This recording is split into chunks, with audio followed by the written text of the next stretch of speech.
అందరికీ నమస్కారం అండి. ఒక చిన్న కథ. ఏం లేదు, ఒక పిసినారంటే పిసినారి భర్త ఉండేవాడు. చిన్నప్పుడు మా సారు అంటే మా టీచర్ భీమ్ మాస్టర్ గారు మాకు చెప్పింది కథ అనమాట. అయితే విపరీతమైన పిసినారాడంట.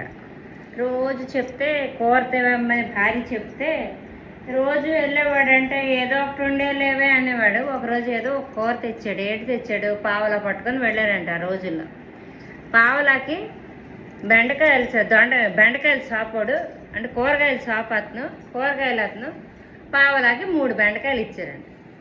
3 బెండకాయలు పట్టుకొని వచ్చి భార్యకి చెప్పాడంట, ఏంటి ఈ 3 బెండకాయలు కూడా కూర వండు అని. సరే అని ఆ 3 బెండకాయలు అలాగ అంగలే వండేసిందంట ఆమె. అంగలే వండేసిన తర్వాత తొలేత కూర రుచిగా ఉందా లేదా అనుకొని ఒక బెండకాయ తిన్నదంట.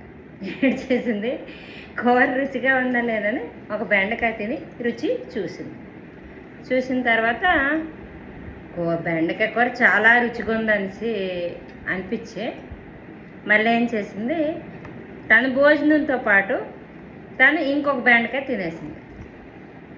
ఎందుకంటే 3 తెచ్చారు కదా, ఒకటి ఉప్పు చూసింది, మరి 2 మిగిలాయి. ఒకటి ఆయనకి ఒకటి దీనికి అనుకొని ఇంకొక బెండకాయ కూడా తినేసింది. అయితే 2 బెండకాయలు అయిపోయాయి కదా, ఇంకొక బెండకాయ ఉంది. ఆ ఒక బెండకాయ అంటే ఇలా పంచి పాపం భర్త ఆకలితో వచ్చారంట. వస్తే వడ్డించడానికి కంచి వడ్డించేసింది తను. ఆమె వడ్డించేశారు. వడ్డించిన తర్వాత బెండకాయ కూర పెట్టింది, ఏదో ఇచ్చేసిన తర్వాత నేను 3 బెండకాయలు తెచ్చాను, నాకు ఒక్క బెండకాయ నువ్వు ఇస్తావా తినడానికి అని అంటే, నేను 3 బెండకాయలు తెస్తే నీకు ఎలా నోరు వచ్చిందో తినడానికి అని భర్త అడిగాడు.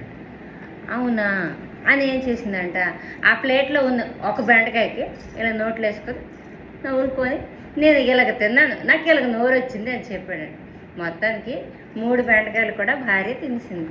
అంటే పాపం పిసినారు కొట్టుడు పరిస్థితి పిసినారు కొట్టుతానే అయిపోయింది. 3 బెండకాయలు ఆవిడ తినేసింది. ఇంతటితో సెలవు తీసుకుంటున్నదండి.